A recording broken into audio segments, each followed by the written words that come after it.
messieurs, bienvenue dans ce 20h. Voici le sommaire. La justice béninoise tranche dans le dossier du parti Les Démocrates. L'élection de Nourenou Atchadé à la tête de la formation politique est validée par le tribunal de Cotonou. Quelle réaction au sein du parti? Après ce verdict, nos équipes sont allées à la rencontre des responsables. Vous suivrez donc leur réaction dans cette édition. Et puis à la veille de la fête du travail, immersion dans l'univers des artisans, couturiers, coiffeurs et coiffeuses et autres acteurs de l'ombre racontent plutôt leur quotidien et leur manière bien à eux plutôt de célébrer cette journée et qui leur est dédiée. Voilà donc pour le sommaire, le développement.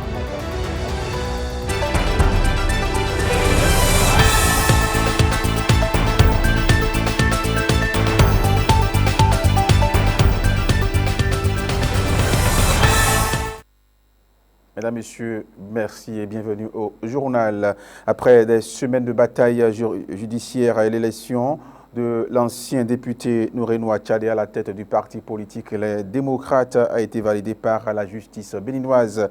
C'est en substance ce qu'il faut donc retenir du verdict rendu par le tribunal de Cotonou dans l'après-midi de ce mercredi. Au lendemain de cette décision de justice, Matin Libre Télévision s'est rendu au siège du parti politique Les Démocrates pour recueillir les avis de quelques responsables. Suivez donc au micro de Romia Adoroui et Jean-Marie Kedolo. Je pense que le droit a été dit. Le 22 mars, il a été procédé à l'élection du président, ancien président du groupe parlementaire Les Démocrates, M. Nourenou Atchadé, à la tête du parti Les Démocrates. Une décision qui a été contestée et assignée en justice par le sieur Comlan, qui par la suite sera appuyé par l'assignation du vice-président Éric Orondete. Mais nous avons été heureux à la suite des 3 audiences hier que le juge ait délibéré pour dire le droit. Parce que rien de ce qui a été fait ici n'a violé aucune loi ni texte du règlement intérieur de notre parti. Donc tout a été fait dans les règles de l'art. L'opinion sert aujourd'hui que le seul président qu'on peut reconnaître au parti Les Démocrates, c'est bien évidemment M. Nourenou Atchadé. Plus de débat là-dessus. Nous avons pris acte de la décision du tribunal. Et nous estimons que ce n'est pas la victoire d'un camp contre un autre. C'est le parti démocratique qui gagne. Parce que, comme on le dit, nous sommes gênés d'être allés au tribunal. Nous estimons qu'il n'y a pas ce problème qu'on ne peut pas régler en interne. Parce que les textes du parti nous ont quand même outillés pour qu'on puisse à l'interne, qu'on puisse régler nos différends que d'aller au tribunal. Alors que toutes les voies de recours n'ont pas encore été épuisées. Mais heureusement, la justice a rapidement tranché en 1 mois et demi. Et je pense que c'est maintenant que le plus dur commence. Le plus dur, c'est comment faire pour rassembler le parti. Comment faire pour réunifier le parti. Surtout qu'avec la nouvelle constitution votée le 15 novembre passé, où on parle d'une trêve politique de 6 ans aujourd'hui. Donc je pense que l'objectif qui sera visé par le président du parti, le président Nourenou Atchadé, c'est de réunir tous les militants du parti autour des idéaux du parti, autour de la vision du parti, et appeler tous nos amis qui nous ont assignés en justice à revenir pour qu'on puisse travailler ensemble, la main dans la main. Parce que ce qui doit nous préoccuper tous, c'est purement le développement du parti, faire grandir le parti et aussi contribuer au développement du pays. D'abord, on va commencer par remercier l'Éternel Tout-Puissant pour nous avoir permis d'avoir tout au moins ce sourire-là que cette décision nous donne après tout ce que nous avons connu comme un soubresaut autour de la question de Atchadé et de Éric. Nous avons espoir dans notre pays que la vérité, la justice peut être dite en toutes circonstances. On est dans un État, dans un pays démocratique, et la justice a un rôle très important à jouer. Et je pense que si ça se joue comme ça veut dire que le Bénin a encore de beaux jours, un avenir meilleur devant nous. À l'endroit des militants, je dirais tout simplement que le chemin parcouru jusque-là a été tellement long et que c'est le moment pour nous plus que jamais de nous remobiliser. Après ce vent de démission et tous les problèmes qu'a rencontré notre parti, c'est le lieu pour nous de nous donner encore davantage pour que nous puissions mobiliser afin que dans les années à venir, nous puissions réaliser ce que par le passé, nous n'avons pas pu réaliser. Et pour une meilleure compréhension des dispositions constitutionnelles concernant donc la trêve politique, les responsables du parti politique, les démocrates, tiennent à Cotonou un atelier d'imprégnation. Il est couplé avec la tenue plutôt du Conseil national. Il est attendu de nouvelles perspectives pour le parti de l'ancien président Thomas Boni Yayi, des précisions avec le président du comité d'organisation des deux travaux, Kamel Ouassangari, et au micro donc de Romia Doronwi et Jean-Marie Kedolo. Depuis la proclamation des résultats définitifs de l'élection présidentielle par la Cour constitutionnelle, nous sommes entrés dans une nouvelle dynamique en tenant compte de l'article 5.1 de la Constitution qui parle de la trêve politique. Cette trêve politique doit nous amener beaucoup à réfléchir. Parce qu'il faut que les gens, la loi, elle peut être dure, on peut ne pas être d'accord, mais si elle est promulguée, elle reste la loi, on doit s'y conformer. Et c'est ce qu'on a toujours fait au niveau du parti des démocrates. J'invite les militants à lire l'article 5.1 de la Constitution et qu'on puisse l'appliquer, qu'on puisse voir pour éviter, pour ne pas avoir certains inconvénients, parce que nous sommes fatigués de subir certaines situations. Et je pense que le Parti des démocrates, la direction du Parti des démocrates, prendra toutes les dispositions nécessaires pour que l'information puisse aller au plus profond dans les lieux les plus profonds du Bénin, pour que les gens aient l'information, pour comprendre que pendant 6 ans, il y a une trêve politique. L'atelier aura lieu le samedi 9 mai, ici à Cotonou. Et tous les membres du Conseil national, plus certains cadres du parti seront invités à cet atelier. Et après, les membres du Conseil vont se dégager, vont se retirer pour prendre des décisions qui s'imposeront aux militants. Parce que le Conseil national est constitué des coordonnateurs communaux. Donc, c'est que toutes les communes auront leurs représentants à ce Conseil national, à cet atelier. Les circonscriptions auront leurs représentants et les membres de la coordination nationale. Donc, c'est pratiquement le Bénin en miniature qui serait présent. Toutes les communes seront représentées pour qu'à la fin de l'atelier, pour qu'à la fin du Conseil national, les militants puissent retourner au niveau de leur commune, de leur arrondissement, de leur village, pour porter l'information qui serait retenue au niveau du parti, lors du Conseil des travaux. Et parlons religion à présent, c'est l'heure du bilan pour le Conseil supérieur de transition. Ce jeudi 30 avril, dans le cadre feutré de Sofitel Hôtel, les membres du CST ont officiellement remis le rapport de fin d'activité au président de la République, une étape symbolique qui marque donc la clôture d'une mission au cœur de la transition. Sabine Kikpadé pour plus de précision.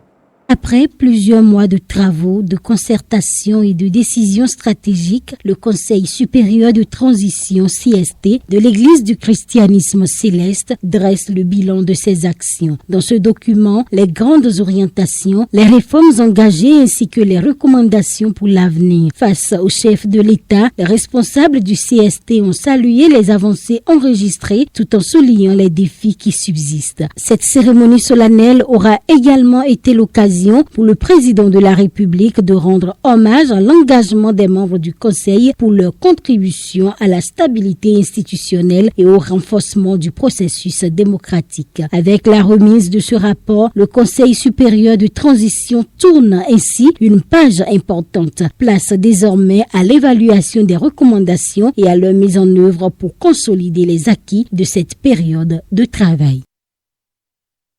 Et je l'annonçais en titre, dans nos quartiers, au coin des rues, derrière les machines à coudre ou les miroirs des salons de coiffure, ils façonnent le quotidien à la veille donc de la fête du travail. Ces artisans, souvent discrets, mais essentiels donc, entendent bien marquer le coup à leur manière, bien sûr. Suivez donc le reportage.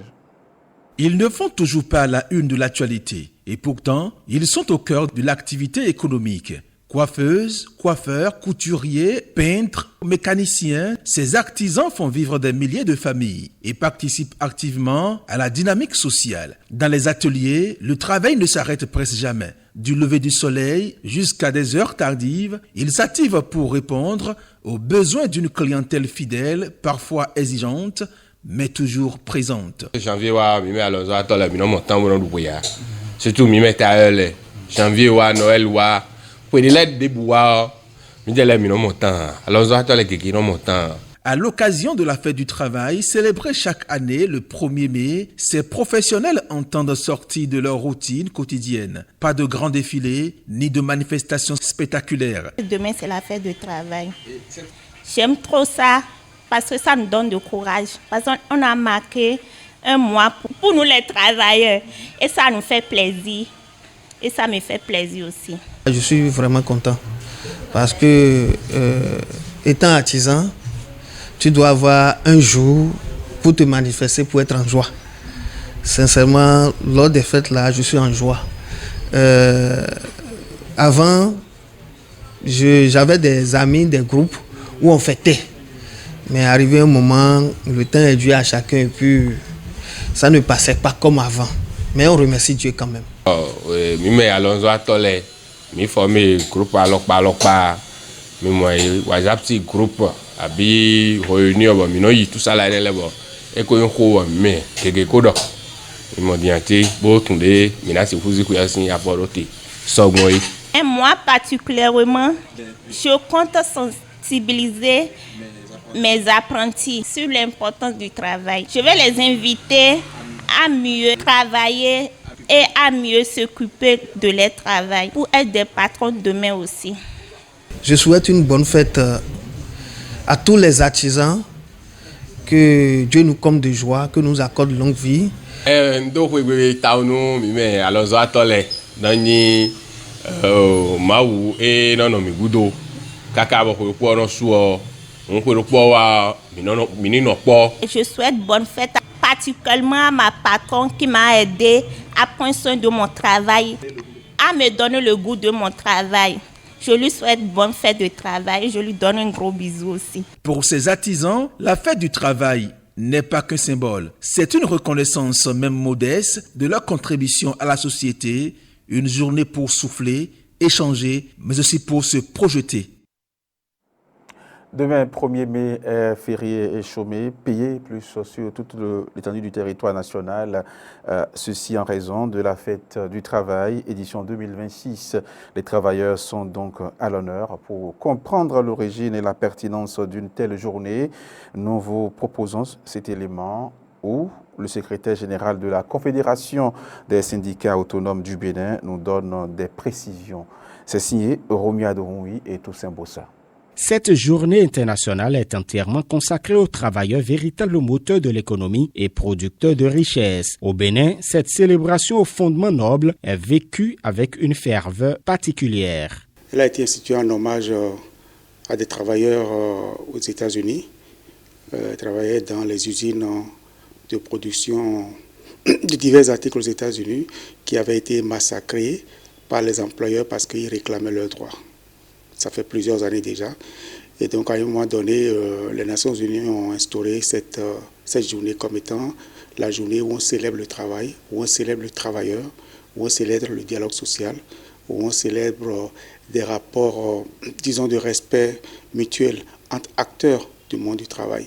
Qu'ils officient dans l'administration publique, le secteur privé ou l'artisanat, tous les acteurs de la vie économique marquent l'événement de diverses manières. C'est un moment de communion qui transcende donc tous les corps de métier.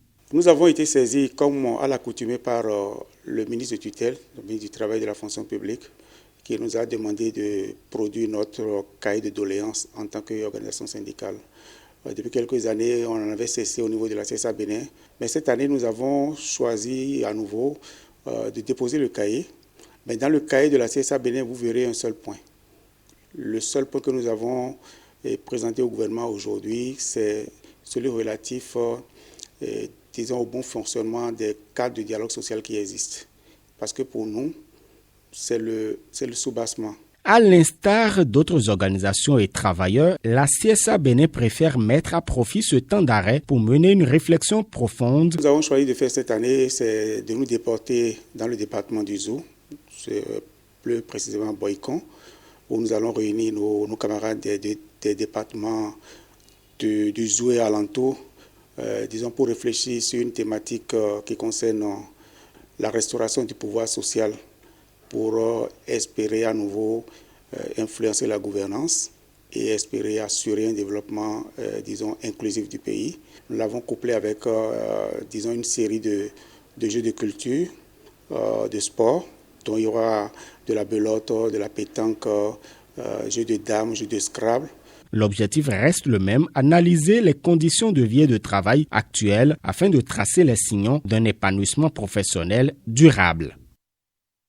C'est tout pour ce 20h, mesdames et messieurs. Merci de l'avoir suivi. Portez-vous bien et bonne fête de travail à tous.